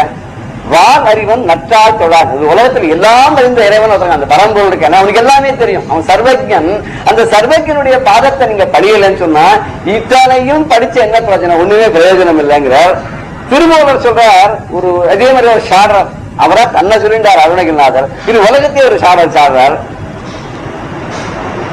சாத்திரங்கோதும் சதுர்களை விட்டு நீ மாத்திரை போதும் அறிந்துள்ளே நோக்குமின் பார்த்த அப்பாவை பசுமர தாணி போல் ஆத்த பிறவி அகல விட்டோடுமே. ஆர்த்த பிறவி அகல விட்டு ஓடுவேன். உன்னை துன்பப்படுத்தி, ஆர்த்தினா கஷ்டம் இல்லையா, உன்னை துன்பப்படுத்திக் கொண்டிருந்த இதுகாரம் உன்னை அல்லல் படுத்திக் கொண்டிருந்த பிறவி இருக்கே, இந்த மனித பிறவி, இந்த மாயா பிறவி, அது அகல விட்டு ஓடுமா, இங்க இருந்து ஓடியே போயிடுமா, திரும்பி பார்க்காது ஓடி போயிடுமா. எப்பன்னா பார்த்த பார்வை பசுமரத்து ஆணி போல, அந்த பரபிரம்மத்தை பார்த்த ஒரு பார்வையை உள் நோக்கி பார்க்கணுமே. அந்த பார்த்துட்டோம் சொன்னா, அந்த பிரம்மத்தை புரிஞ்சுட்டோம் சொன்னா, அந்த பிரம்மம் தான் நமக்கு கடைசியில சரணாகதி, அதை தவிர வேற ஒண்ணும் இல்லை அப்படின்னு புரிஞ்சுட்டோம் சொன்னா, அது நம்முடைய பிறவியெல்லாம் ஓட்டிப்பிடும்னார். ஆனா நாம எல்லாம் என்ன பண்றோமா, சாத்திரம் போதும் சதுர்களை விட்டு நீர்னர். எப்பவும் சாஸ்திரத்தையும் சம்பிரதாயத்தையும் சொல்லிட்டு, ஒரு சதுர்ன்னு சொன்னாக்க ஒரு மேடைன்னு அர்த்தம். மேடை போட்டு பேசுறது சதுர ஆட்டங்கள், மேடையில் ஆடுறதான் சதுர ஆட்டம். அந்த காலத்துல பரதநாட்டியத்துக்கு எல்லாம் சதுர்ன்னு தான் சொல்லுவான். இன்னைக்கு சதுர் கச்சேரி இருக்குன்னு சொல்றது. அப்படி இதுதான் சதுர்னு ஒரு மேடை, ஒரு லொகேஷன், அதை சுத்தி ஜனங்களா உட்காந்து பாக்குறேன். இப்படி சாஸ்திர சம்பிரதாயத்தை சொல்லி வீணா பொழுத கட்டுன்னு இந்த மேடையில உட்காந்து கத்தின்னு உட்காந்துகள். இதை விட்டுட்டு நீங்க என்ன பண்ணுங்க, பாத்திரை போதும் அறிந்து உள்ளே நோக்குமின்னர். ரொம்ப ஆத்தங்க அவருக்கு, இப்படி கெட்டு அழிஞ்சு போறதுல கொஞ்சம் வாங்கலாங்கிறார் திருமூரர். 3000 வருஷத்துக்கு முன்னாடி எழுதின பாடல்கள் பாருங்க, ஒரு பாடல்களுக்கு ஒரு வருஷம் ஆயிருக்கான் அவருக்கு. யோகத்துல ஒரு பாடல் அவரை தெளிவா எழுதியிருக்கார். அவர் எத்தனையோ சித்தர்கள், அவரும் ஒருத்தர். அவர் பரமேஸ்வரோட கைலாசத்துல இந்த கணங்கள்ல ஒருத்தர்னு சொல்ற. அவர் தென்னாட்டுக்கு வரும்போது அப்படி பண்ணினார்னு. இந்த சாத்திரம் போதுறதுனா விட்டுட்டு கொஞ்சம் இறங்கி வாங்க. ஒரு மாத்திரை போல அது கண நேரம் நினைக்கிற நேரம் இதுவாது அறிந்து உள்ளே நோக்கணும். உள்ளுக்குள்ள இருக்கான், நான் வெளியில எங்கேயுமே இல்ல, அவன் உள்ளுக்குள்ளேயே இருக்கான். தெல்ல தெரிந்தாக்கு ஜீவன் சிவலிங்கம். அப்படி தெரிந்து உள்ள ஜீவனையே நோக்கு, தெரிஞ்சு போயிட்டா அதுவே சிவலிங்கம் ஆயிடும். அப்படி பார்த்தேன்னு சொன்ன இந்த ஆர்த்த பிறவி அகல விட்டு ஓடும். கலையே பதறி கதறி தலையூடு அலையே படுமாறு அதிவாய் விடவோ கொலையே புரி வேடர் குல பிடித்தோய் மலையே மலை கூறிடு வாகையனே அப்படின்னு இந்த பாடல் முடிக்கிறார். அடுத்த பாடலுக்கு பெரியவா சரணம். இந்நிகழ்ச்சியின் அடுத்த பகுதி நாளை மாலை இதே நேரத்தில் ஒளிபரப்பாகும். பெரியவா சரணம். பெரியவா சரணம். அடுத்த நிகழ்ச்சி மகா பெரியவா மகிமை உபன்யாசம். வழங்குபவர் பிரம்மஸ்ரீ கணேச சர்மா அவர்கள். அபார கருணா சிந்தும் ஞானதம் சாந்தரூபிணம் ஸ்ரீ சந்திரசேகரகுரும் பிரணமாமி முதான்வகம். பெரியவா எப்படி குழந்தைகள் போனா குழந்தைகளா இருப்பா, வயசானவா போனா வயசானவாளா இருப்பா, படிச்சவா போனா படிச்சவாளா இருப்பா, பாமரன் போனா பாமரனா இருப்பா. இப்படி எல்லாருக்கும் ஈடு கொடுத்துட்டு அத்தனைக்கும் கருணையினால ஆட்கொள்ற ஒரு தயா சிந்து அப்படிங்கிறது பார்த்துட்டு வரோம். அப்படி இருக்கிற பெரியவா இந்த ஷோலாப்பூர்ல இருக்கிறதே தான் அங்க ஒரு லக்ஷ்மி நாராயணர் கோவில் இருக்கு, லக்ஷ்மி நாராயண மந்திர் அப்படின்னு. அந்த குஜராத்தி சமூகம்லாம் இருக்கா, இந்த குஜராத்திஸ் எல்லாம் சேர்ந்து அவ மெயின்டைன் பண்ணி கட்டின்னு மெயின்டைன் பண்ற ஒரு கோவில். ரொம்ப அழகான கோவில். அதுக்கு பெரியவா வரணும் அப்படின்னு ஆசைப்பட பெரியவா அங்க போனா. அந்த கோவில்ல ஒரு விசேஷம் என்ன அப்படின்னா, அந்த ஷோலாப்பூர்ல இருக்கிற அந்த குஜராத்திஸ்லாம் சேர்ந்துட்டு அதை கட்டி மெயின்டைன் பண்றா. லக்ஷ்மி நாராயணர் கோவில் பிரதானமா, பக்கத்துல பல சன்னதிகள் எல்லாமும் இருக்கு. அங்க ஒரு விசேஷம் என்ன அப்படின்னா, நம்ம தமிழ்நாட்டுல ஆழ்வார்கள்ல பக்தி பண்ணிட்டு 12 பேர்ல ஒருத்தரான ஆண்டாள் பாடின திருப்பாவை அப்படிங்கிறது நமக்கு எல்லாருக்கும் தெரியும். அதுவும் மார்கழி மாசத்துல இந்த திருப்பாவைய எல்லா இடத்துலயும் நாம கேட்டு இருக்கோம். அந்த திருப்பாவைய அந்த ஷோலாப்பூர்ல என்ன பண்ணுவா, ஹிந்தியில எழுதி வச்சுன்னு பாராயணம் பண்ணுவா. ரொம்ப அபூர்வமா இருக்கும், ஆச்சரியமா இருக்கும். இதை பெரியவா ரொம்ப சந்தோஷப்படுறா. மார்கழி திங்கள் மது நிறைந்த நன்னாளார் அப்படின்னு இந்த தமிழ் வார்த்தைய ஹிந்தியில எழுதிட்டு இருப்பாவா. ஹிந்தி ஸ்கிரிப்டில் எழுதிட்டு அவ அதை பாராயணம் பண்ணுவா. பாராயணம் பண்ணி ரொம்ப வேடிக்கையா இருக்கும். அதாவது நாம தமிழ்காரா ஹிந்தி பேசினா மற்ற லாங்குவேஜ் பேசினா எப்படி இருக்கும், அந்தந்த பாஷையை சேர்ந்தவாளுக்கு ஒரு வினோதமா இருக்கும் இல்லையா, அது மழையா இருக்கும், கொச்சையா இருக்கும், ரசிக்கிறாப்புல இருக்கும். அது மாதிரி ஹிந்திக்காரா இந்த தமிழ் பாட்டை பாடுறதே நமக்கு கேட்கறதுக்கு ரொம்ப வேடிக்கையா இருக்கும், ஆனா ரொம்ப இனிமையா இருக்கும். அவ அதை பாராயணம் பண்ணா. இது பெரியவா ரொம்ப ரசிச்சு கேட்டு ரொம்ப விசேஷமா ஸ்லாகிச்சு சொல்ற. அதான் நம்மளோட தமிழ்நாட்டில் இருக்கிற பரம பக்தியான ஆண்டாளோட திருவாக்கு எங்கெல்லாம் பரவி இருக்கு பாரு. எங்கேயோ இருக்கிற மகாராஷ்டிரா தேசத்துல இருக்கிற ஷோலாப்பூர்ல இருக்கிற ஒரு கோவில்ல, பெருமாள் கோவில்ல கூட இது பாராயணம் பண்றாப்புல இருக்கு. அப்படின்னா அந்த பக்தி அப்படிங்கிற ஒண்ணு வந்து கொடுத்தோம்னா, அப்போ இது தமிழ்ல இருக்கே, நாம படிக்கப்படாது, பேசப்படாது, இது தமிழ்நாடு இல்லையே அப்படி இல்லாம இல்லை. நம்ம தமிழ்நாட்டுல பாக்குறோமே எத்தனை பக்தாளோட மகாராஷ்டிரவங்கெல்லாம் இங்க எவ்வளவு முழங்குறது, எத்தனை தெலுங்கு பாட்டு இதுங்கிறோம், எவ்வளவு கன்னட பாட்டு கேட்கிறோம், என்னெல்லாமோ பண்றோமே. அப்படின்னா இதுலேயும் தெரியுது பக்திங்கிற ஒண்ணு ஆழ நமக்கு உண்மையான நிஜமான பக்தி ஆழமா இருந்துருத்துன்னா அப்போ நம்மள்ட்ட இந்த ஜாதி மதம் மொழி இனம் அப்படிங்கிற எந்த ஒரு வித்தியாசமும் தெரியாத போய்டுறது, இருக்கிற இடம் தெரியாத போய்டுறது அப்படிங்கிறது நிரூபணமா இருக்கு. முற்காலத்துல அத்தனை பேரும் காசியில இருக்கிறவாள்லாம் ராமேஸ்வரத்துக்கு வருது, ராமேஸ்வரத்துல இருக்கிறவாள்லாம் இங்க தமிழ்நாட்டுல தெற்க இருக்கிறவாள்லாம் வடக்க காசிக்கு போறது, இப்படி க்ஷேத்ராடனம் பண்றது, இதுக்காக தான் அவ போயிருந்தா. இந்த க்ஷேத்ராடனம் பண்றது இந்த பக்திங்கிறதுனாலே நம்மளை எல்லாரையும் ஒத்துமையா வச்சிருந்தது. அதனாலதான் இவ்வளவு கோவில், இவ்வளவு தீர்த்தம், இவ்வளவு க்ஷேத்ராடனம்லாம் நமக்கு ஸ்பெஷலா சொல்லி இருக்கு போல இருக்கு. அதைத்தான் நீ இதுங்கேயே நிரூபணம் பண்றது. அது பெரியவா ரொம்ப சிலாகிச்சு சொன்னான். தமிழ்நாட்டில் இருக்கிற ஒரு ஆண்டாளோட பாசனம் நம்ம தமிழ்நாட்டிலே எல்லாரும் படிக்கிறோமா, மார்கழி மாசத்துல திருப்பாவையில்லான்னு தெரியல. ஆனா இங்க இருக்கிறவா அவெல்லாம் குஜராத்தீஸ் இருக்கிற இடமும் மராட்ட தேசம், அதுல தமிழ் பாட்டை ஹிந்தியிலேயானும் எழுதி வச்சுன்னு படிக்கணும்னு ஆசைப்பட்டு பண்றாளே அப்படின்ட்டு ரொம்ப சந்தோஷப்பட்டா. அப்படி இருக்கிற அந்த குஜராத்தி லட்சுமி நாராயண கோவிலுக்கு பெரியவா போய் இருந்தா. அப்போ என்ன பண்ணினா, அங்க இருக்கிற அந்த குஜராத்தி சமூகத்தை சேர்ந்தவாள்லாம் சாயந்தரம் 4:30 மணிக்கு வர சொல்லு அப்படின்னு ஒரு நாளைக்கு அவள்லாம் பார்த்து பேசணும் அப்படின்னு பெரியவாளுக்கு. கேடாவால்ஸ் அப்படின்னு சொல்லுவா. இங்க தமிழ்நாட்டிலேயே பார்த்தீங்கன்னா குஜராத்திஸ் எல்லாம் நிறைய இருக்கா, வியாபார நிமித்தமா இங்க இருக்கிறவா இருக்கா. அத்தனை பேருக்கும் அந்த குஜராத்திஸ் அத்தனை பேருக்கும் குலகுருவா இருக்கிறது காஞ்சி காமகோடி பீடாதிபதிகள் தான். இன்னி வரைக்கும் இந்த குஜராத்திஸ்லாம் காஞ்சி மடத்துல இருக்கிற பக்தியும் அவ ஆச்சாரியாளுக்கு பண்ற கைங்கரியமும் சொல்லி மாளாது. அப்படி இல்லாம பக்தி ஸ்ரத்தையா பண்ணிட்டு இருக்கிறது தான். அது அந்த பாரம்பரியமா இந்த உறவு நீடிக்கிறது.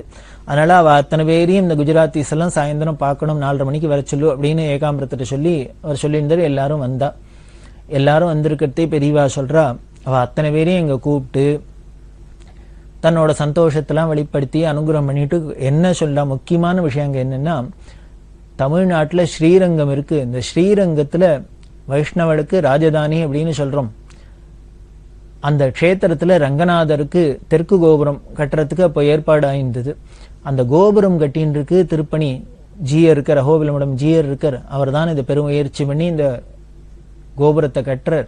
அந்த கோபுரம் கட்டுறதுக்கு ஏதானே இவாள்லாம் ஒத்தாசை பண்ணும். ஏன்னா குஜராத்தி அங்க இருக்கிறவாளும் என்ன சௌரியமாவே இருப்பா. இவாளோ திருப்பாவையெல்லாம் படிக்கிறா, இத்தனையும் விஷயம் தெரிஞ்சிருக்கு. அதனால இவாளுக்கு நிச்சயம் ஸ்ரீரங்கத்தை பத்தி தெரிஞ்சிருக்கணும். இந்த வைஷ்ணவத்துல பரிச்சயம் இருக்கிறதுனால, வைஷ்ணவாளா இருக்கிறதுனாலங்கிறதுனால பெரியவா இதை யூஸ் பண்ணிட்டு என்ன பண்றா, ஸ்ரீரங்கம் கோபுரத்துக்கு அவள்லாம் திருப்பணிக்கு கைங்கரியம் பண்ண முடியுமா ஏற்பாடு பண்ணினா. அது அவளுக்கெல்லாமும் பரம சந்தோஷமா இருந்தது, பெரியவாளுக்கும் பரம திருப்தி. இந்த ஸ்ரீரங்கம் கோபுரத்துக்கு அவளை கைங்கரியம் பண்ண சொன்னா அப்படின்னு ஞாபகம் வருது. அந்த ஸ்ரீரங்கம் இப்படி பார்த்தேன்னா ஆசிய கண்டத்திலேயே பெரிய மிகப்புயர்ந்த விமானம், பெரிய கோபுரம் அப்படின்லாம் சொல்லி அதுக்கு பெருமை சொல்றாப்புல அப்படி இருக்கு. அத அஹோபிலம் இடத்துல ஜீயரா இருந்தவர் இந்த முக்கூர் அழகிய சிங்கர் தன்னோட தள்ளாத வயசுலயும் ரொம்ப சிரமப்பட்டு இந்த ராஜகோபுரத்தை கட்டினர். அது பெரியவாளுக்கு ரொம்ப பிரீத்தி. 2 பேருக்கும், அஹோபிலமிடம் ஜீயருக்கும் பெரியவாளுக்கும் அப்படி ஒரு அந்யோன்யம் வாத்சல்யம். இந்த ராஜகோபுரம் கட்டுறதுக்கு முக்கியமான காரணங்கள்ல ஒன்னா பெரியவாளும் இருந்திருக்கா. அதனாலேயே அவருக்கு ரொம்ப பெரியவாள்கிட்ட ரொம்ப மதிப்பு மரியாதை. அப்படி இருக்கிறதே அந்த ஜீயர் அவ்வளவு சிரமப்பட்டு தள்ளாடுற வயசுல இப்படி கட்டுறதுனால, இத்தனாம் பெரிய கோபுரம் கட்டணும் அப்படின்னா அதுக்கு எவ்வளவு காசு பணம் வேணும், எப்படி எல்லாம் பண்ணணும். அவரோ ஒரு சன்னியாசி.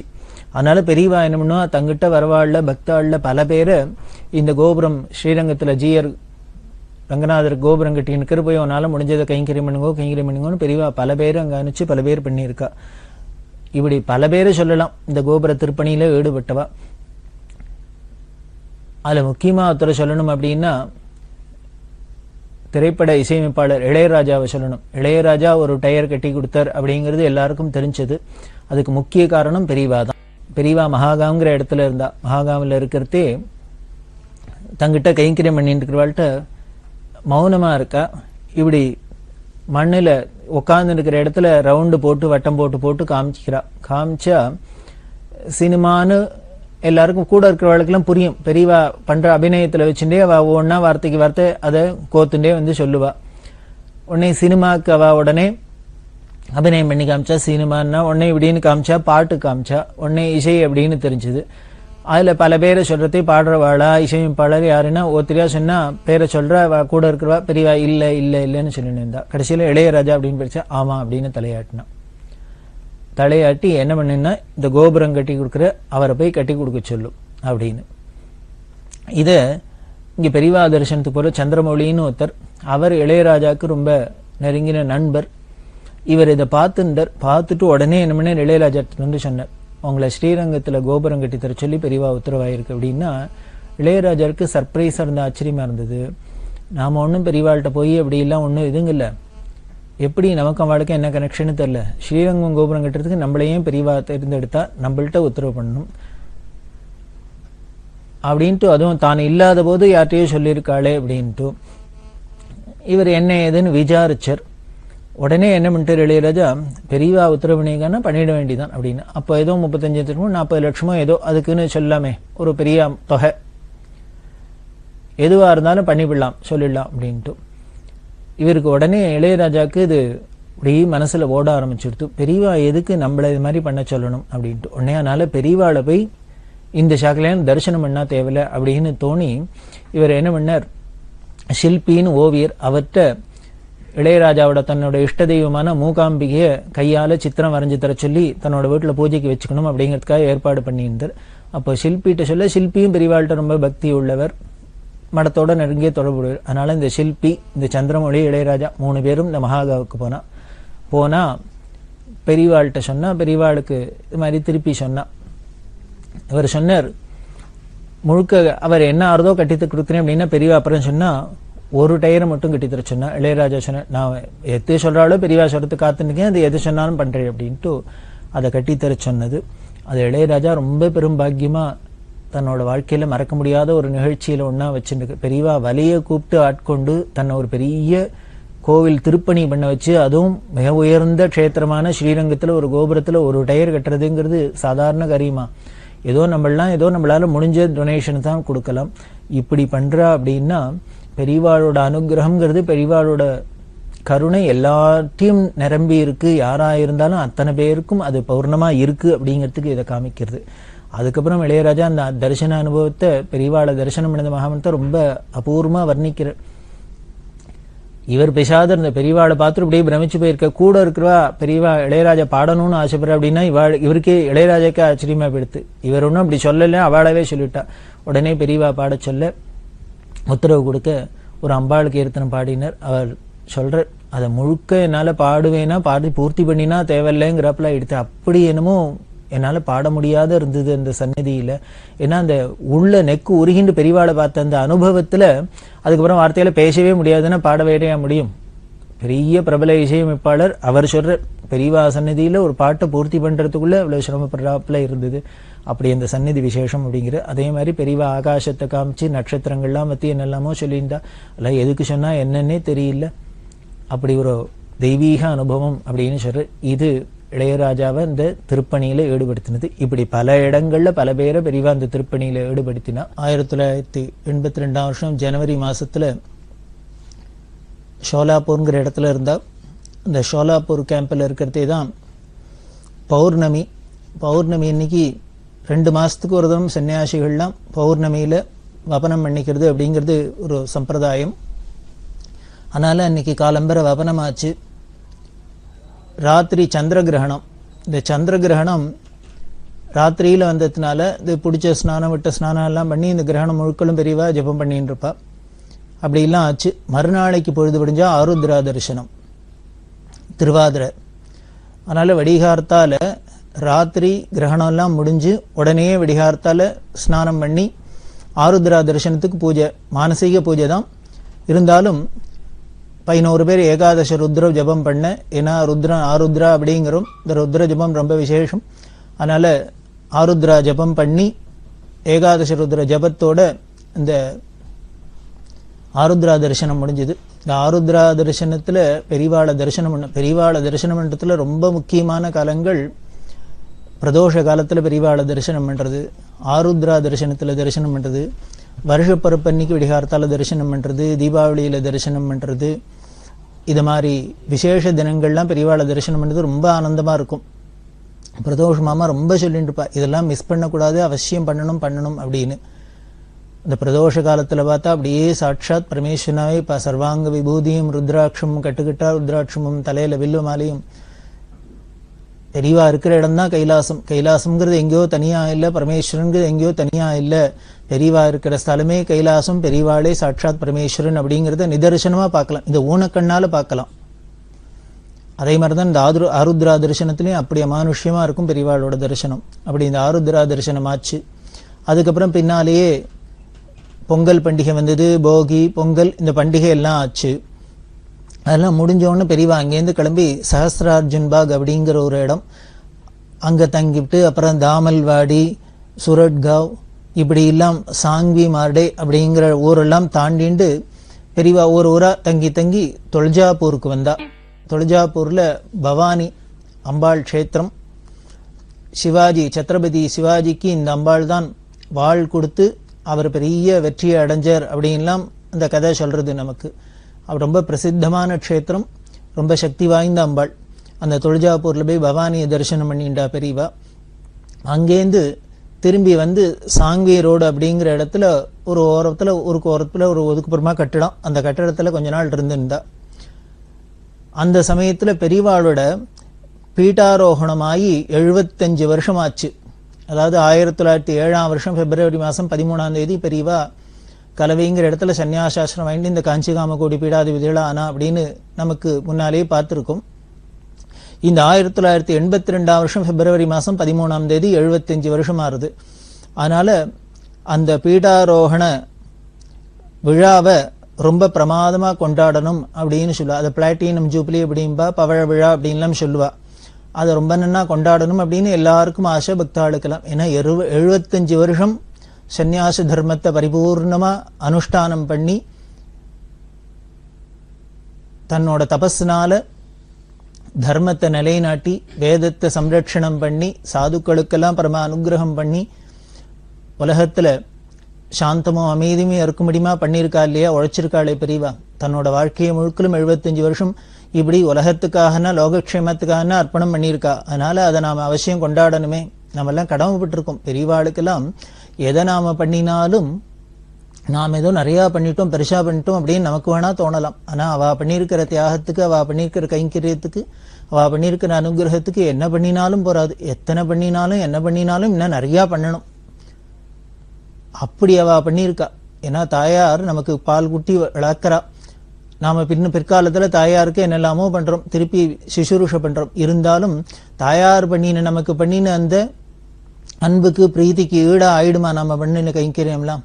அதை போலதான் இங்கேயும் பெரியவாளுக்கு எவ்வளவு பண்ணினாலும் போறாது. அதனால எல்லா பக்தாளுக்கும் ரொம்ப ஆசை இந்த பீடாரோகண பவழ விழாவை பிளாட்டினம் ஜூப்ளியை ரொம்ப நன்னா கொண்டாடணும். பெரியவாளுக்கு கொண்டாடணும்னா என்ன பண்ணணும்? அவளுக்கு வேற ஏதானும் பண்ணணுமா என்ன? ஒண்ணும் வேண்டாம். அவளுக்கு பிரியமான வேதசாஸ்திர வித்வான்களுக்கெல்லாம் கௌரவப்படுத்துறது, பெருசா வித்வத் சதஸ் நடத்துறது, ஹோமங்கள் பண்றது, இப்படி வைதீகமா எப்படி கொண்டாடணும் அப்படின்னு தான் பெரியவாளுக்கு ஆசைப்பட்டா பக்தாள்லாம். அதை பெரிய விழாவா பண்ணணும் ஏற்பாடு பண்ணா.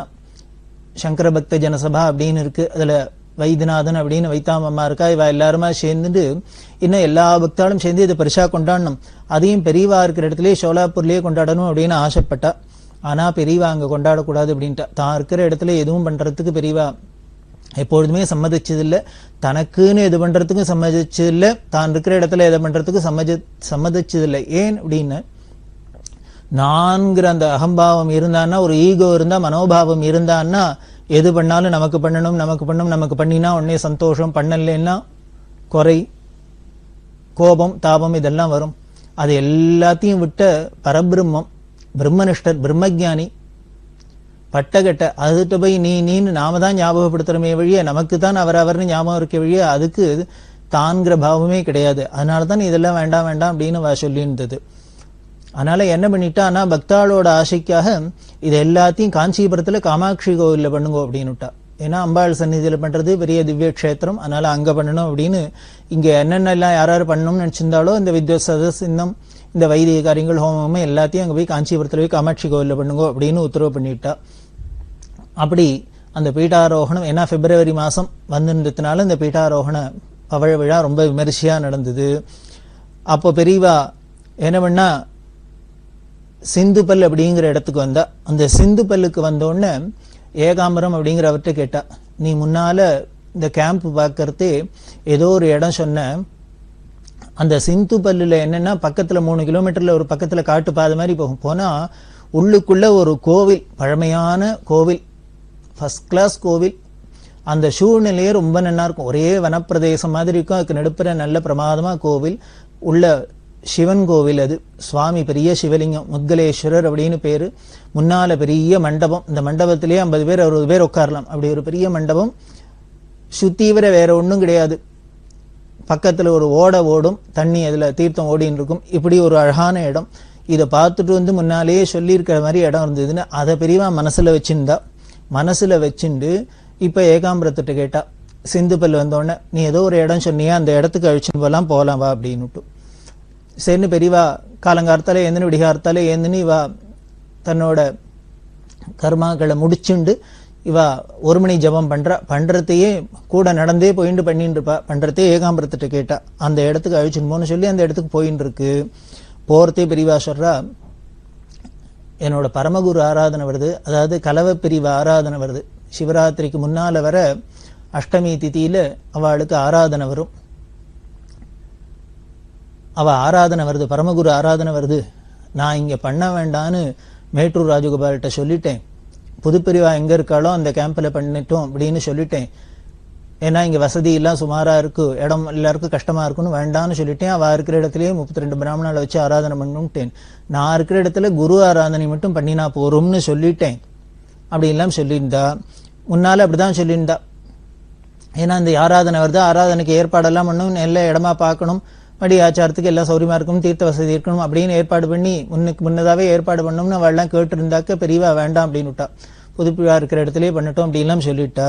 அதனால இவா இங்க இப்ப ஆராதனை இல்லை அப்படின்னு தீர்மானத்துல இருக்கா.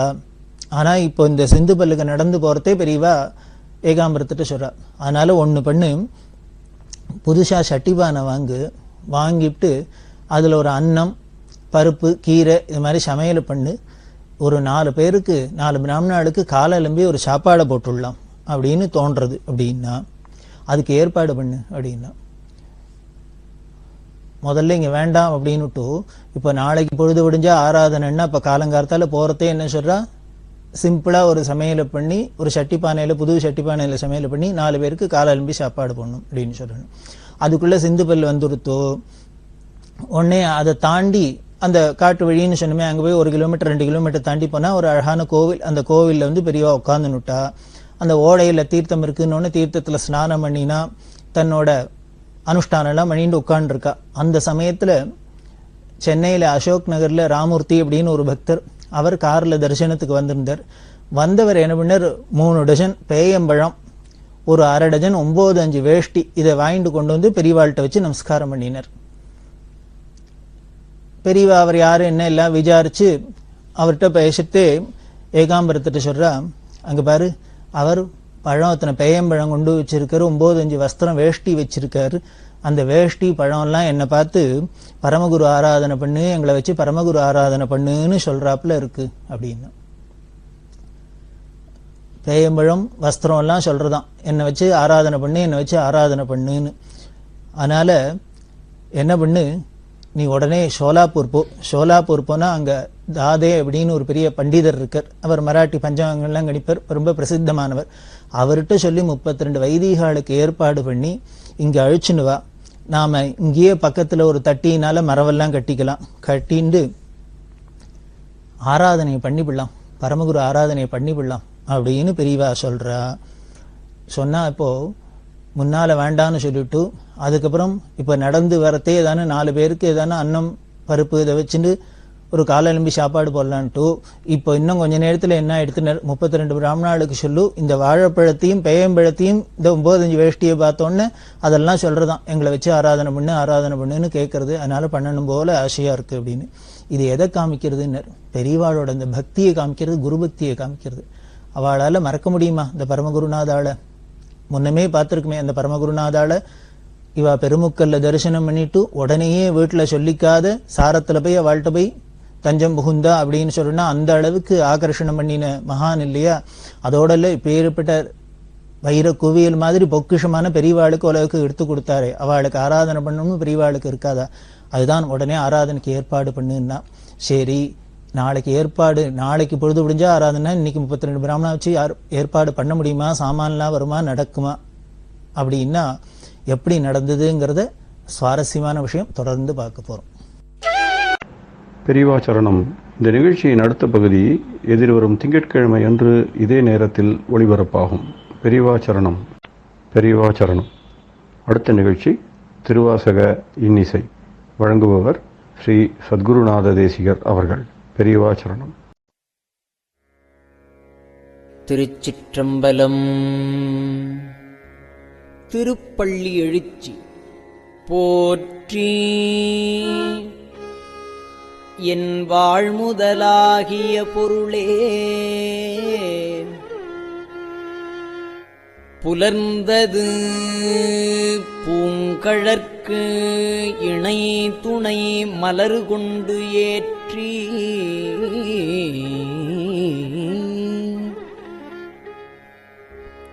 நின் திருமுகத்து எமக்கு அருள் மலரும்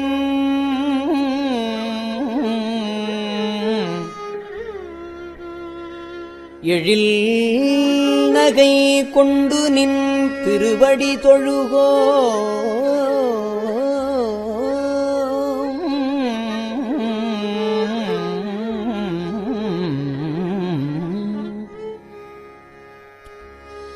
சேற்று இதழ் கமலங்கள் மலரும் தன்வயல் சூழ் திருப்பெரும் துறை உரை சிவபெருமானே.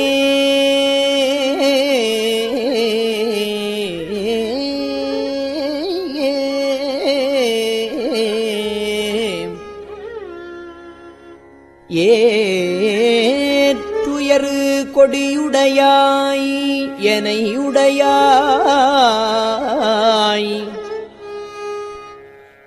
ஏற்றுயர் கொடியுடையாய் எனையுடையாய் எம்பெருமான் பள்ளி எழுந்தருளாயே.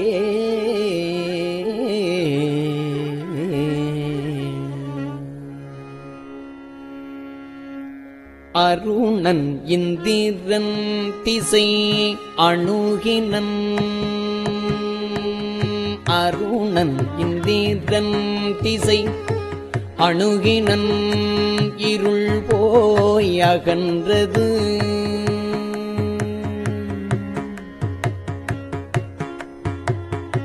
அருணன் இந்திரன் திசை அணுகினன் இருள் போய் அகன்றது.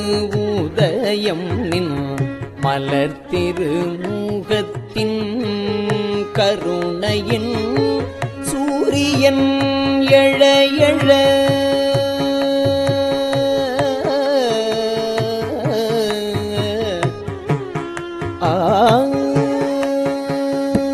கருணையின் சூரியன் எழ எழ நயன கடிமலர் மலரமற்று அண்ணலம் கண்ணாம் திரள் நிறை அறுபதம் முரல்வன இவையோர் திருப்பெரும் தூரையுரை சிவபெருமானே.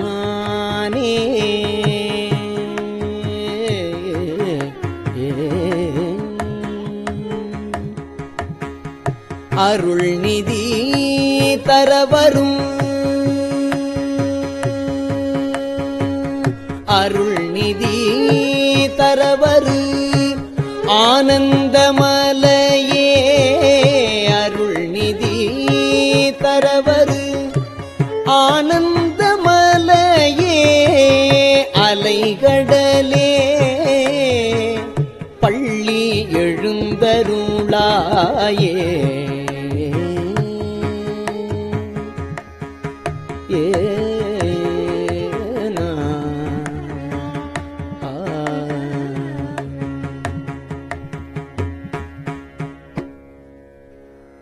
கூவின பூங்குயில் கூவின பூங்குயில்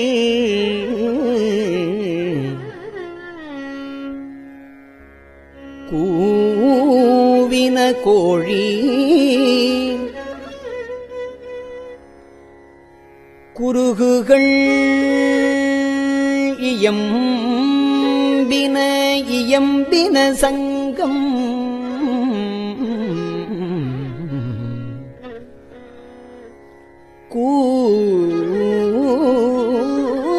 கூவின பூங்குயில் கூவின கோழி குருகுகள் இயம்பின சங்கம்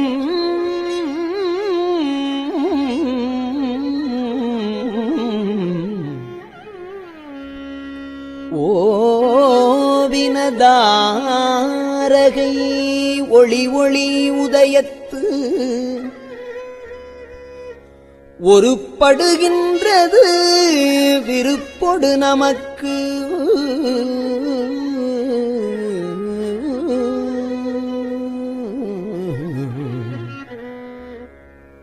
தேவ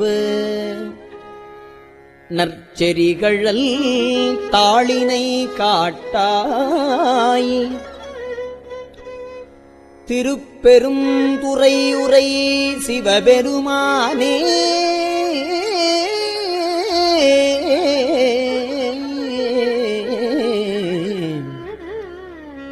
யாவரும் அறிவறியாய் எமக்கு எளியாய்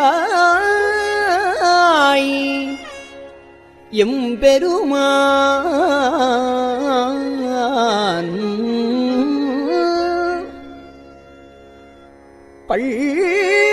பள்ளி எழுந்தருளாயே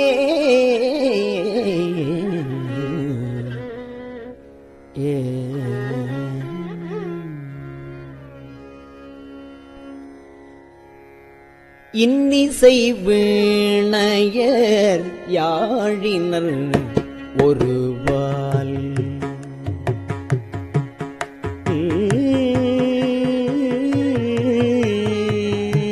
இன்னிசை வீணையர் யாழினர் ஒருவால் இருக்கொடு தோத்திரம் இயம்பினர் ஒருவால் இன்னிசை வீணையர் யாழினர் ஒருவால் இருக்கொடு தோத்திரம் இயம்பினர் ஒருவால் துண்ணிய பிணை மலர் கையினர் ஒருவால் தொழுகையர் அழுகையர் துவள்கையர் ஒருவால் புண்ணிய பிணை மலர் கையினர் ஒருவால் தொழுகையர் அழுகையர் துவள்கையர் ஒருவால் சென்னியில் அஞ்சலி கூப்பினர் ஒருவால் திருப்பெரும் தூரை உரை சிவபெருமானே என்னையும் ஆண்டு கொண்டு இன்னருள் புரியும் எம்பெருமான் பள்ளி எழுந்தருளாயே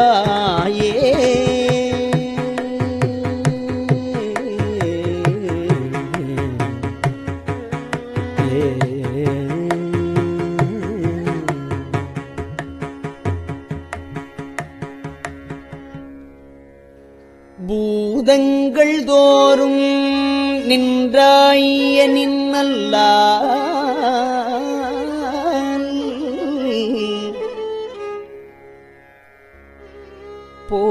போக்கிலன் வரவிலன் என நினைப்புலவோ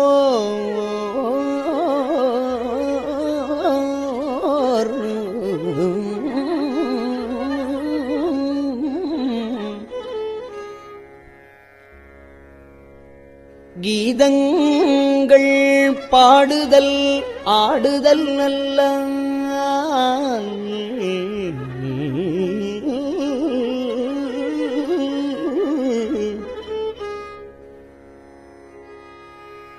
கேட்டறியோம் உனை கண்டு அறிவாரை சீதங்கொள் வயல் திருப்பெருந்துறை மன்னா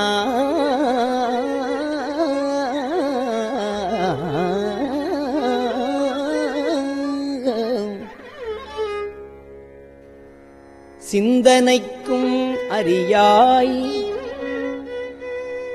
எங்கள் முன்வந்து ஏதங்கள் அறுத்து எம்மை ஆண்டு அருள் புரியும்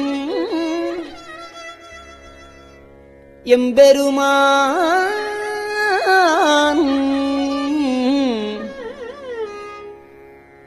ஏதங்கள் அறுத்து எம்மை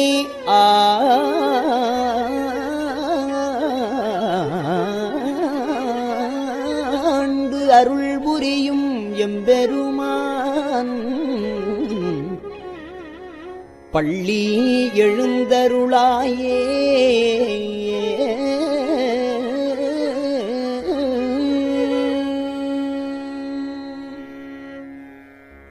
பப்பர வீட்டிருந்து உணரும் நின்னடியார் பப்பர வீட்டிருந்து உணரும் நின்னடியார் பப்பர வீட்டிருந்து உணரும் நின்னடியார் பந்தனை பந்தருத்தார் அவர் பலரும் மைப்புரு கண்ணியர் மானுடத்தியல்வின் வணங்குகின்றார் அணங்கின் மணவாளா செப்புரு கமலங்கள் மலரும் தன் வயல் சூழ் திருப்பெரும் தூரை உரை சிவபெருமானே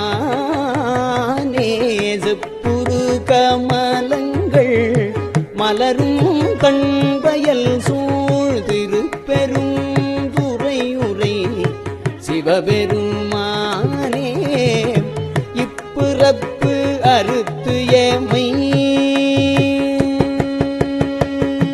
இப்பிறப்பு அறுத்து எமை ஆண்டருள் பூரியும் இப்பிறப்பு அறுத்து எமை ஆண்டருள் பூரியும் எம்பெருமான்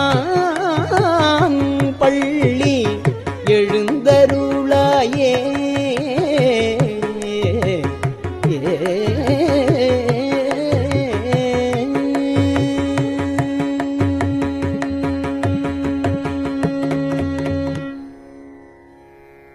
அது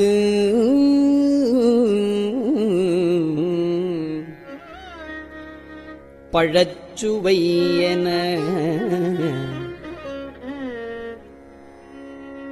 அமுதன அரிதற்கு அரிதன எளிது என அமரரும் அறியாரும்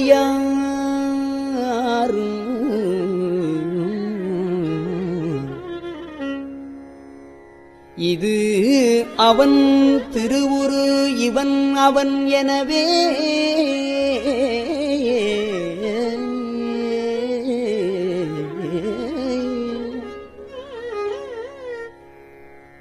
எங்களை ஆண்டு கொண்டு இங்கு எழுந்து அருளும்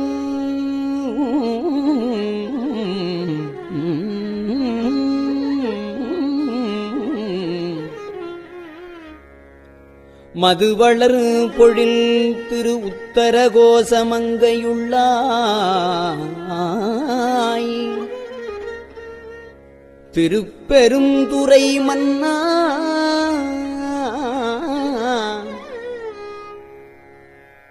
திருப்பெருந்துறை மன்னா எது எமை பணிகொளுமாறு அது கேட்போம்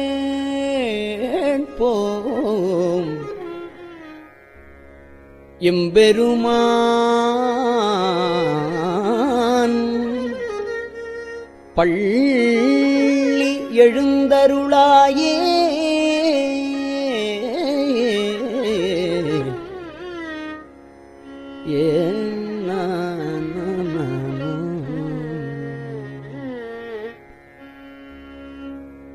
முந்திய முதல் நடு இறுதியும் ஆனாய்.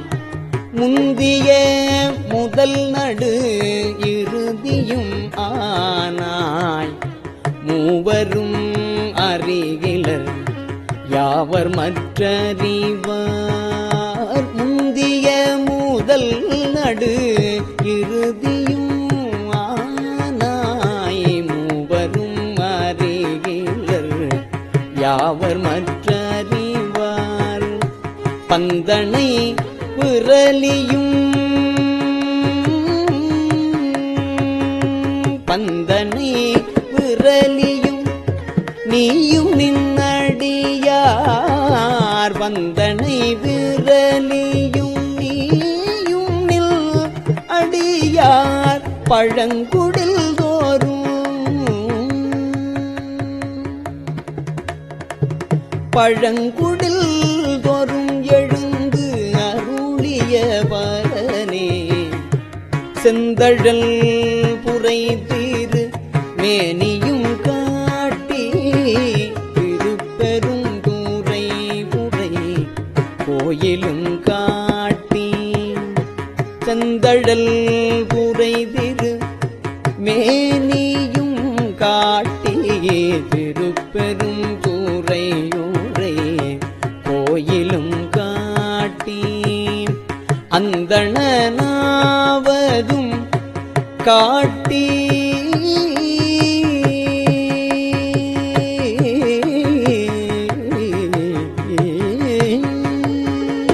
அந்தணன் ஆவதும் காட்டி வந்து ஆண்டாய்.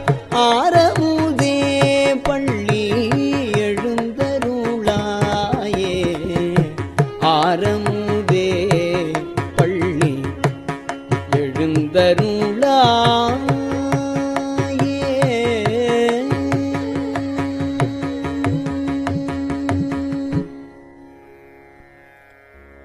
விண்ணகத்தே வரும் நன்னவும் மாட்டா.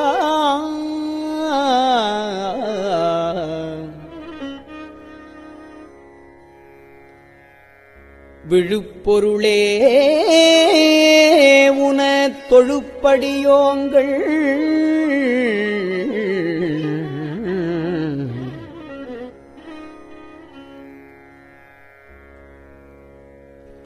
விண்ணகத்தே வரும் நன்னவும் மாட்டா.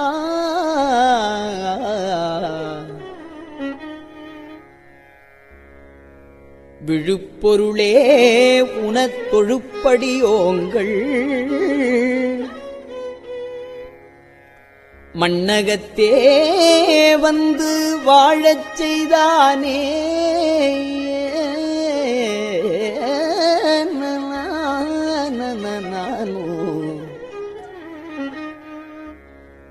வன் திருப்பெருந்துறையாய் வழியடியோம்.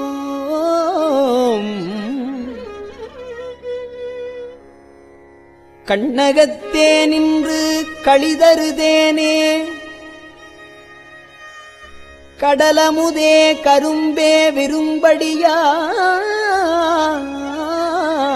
எண்ணகத்தாய் உலகுக்கு உயிரானாய்.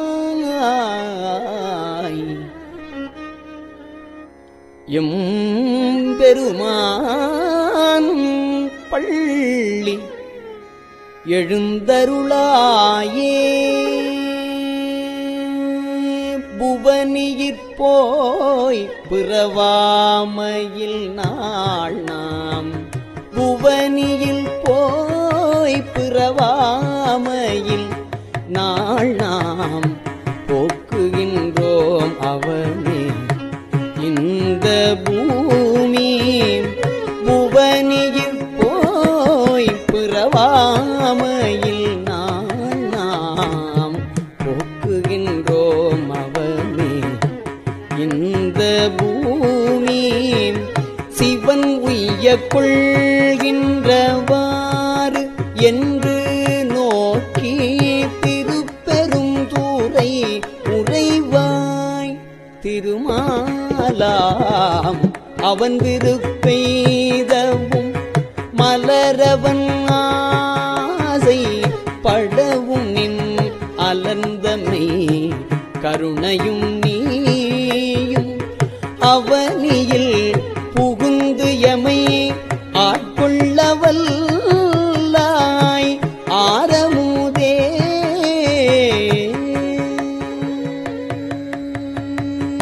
அவனியில் புகுந்தமை ஆட்கொள்ளவல்லாய் ஆரமுதே பள்ளி எழுந்தருளாயே.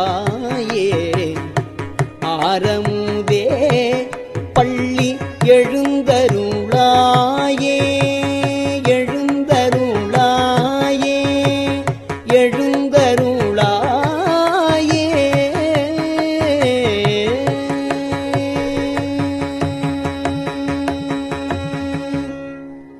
திருச்சிற்றம்பலம்.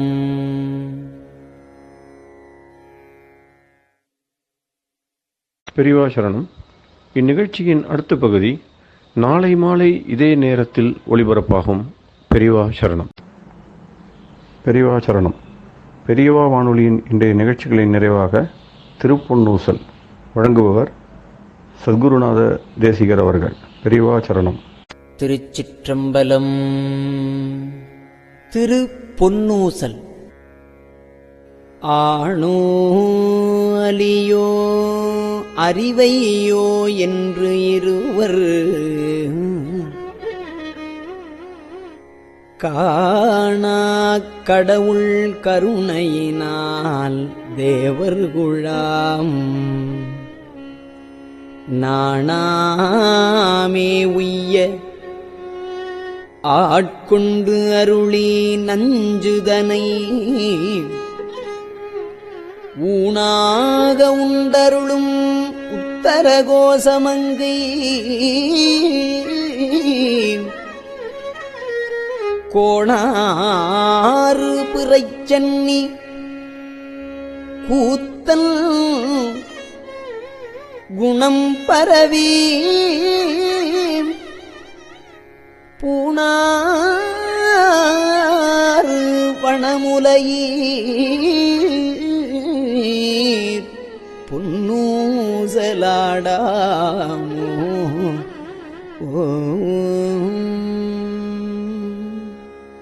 திருச்சிற்றம்பலம். கஞ்சிவல காமாட்சி தன் குழந்தாய் சங்கரரே. கஞ்சிவல காமாட்சி தன் குழந்தாய் சங்கரரே. குரு சந்திரசேகரரே உறங்கிடுவீர்களேலோ உறங்கிடுவீர்களேலோ.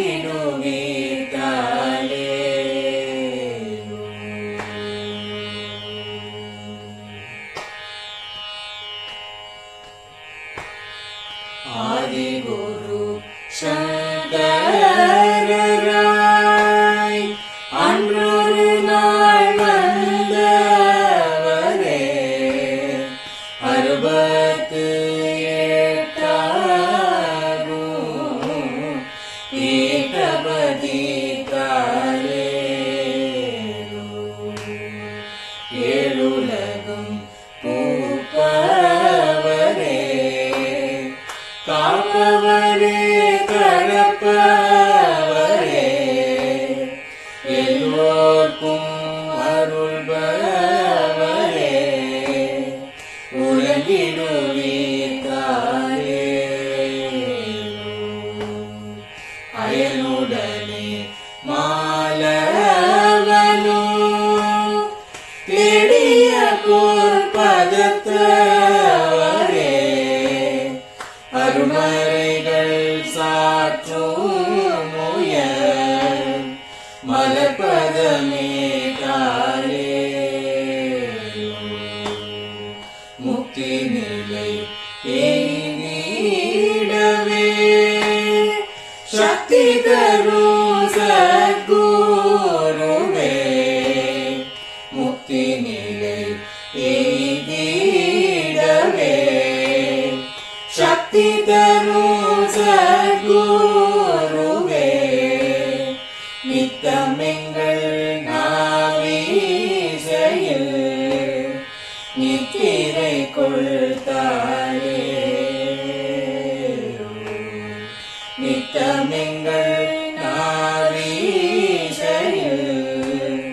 நித்திரை கொள்தாளே நித்தமெங்கள் நாவீசையில் நித்திரை கொள்தாளே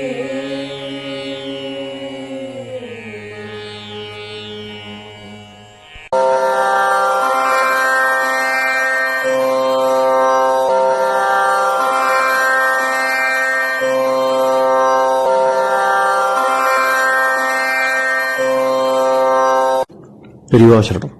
பெரியவா வானொலியின் மாலை நிகழ்ச்சிகள் இத்துடன் நிறைவடைகின்றன. எமது அடுத்த ஒளிபரப்பு நாளை காலை இந்திய நேரப்படி 6 மணிக்கு துவங்கும். பெரியவா சரணம்.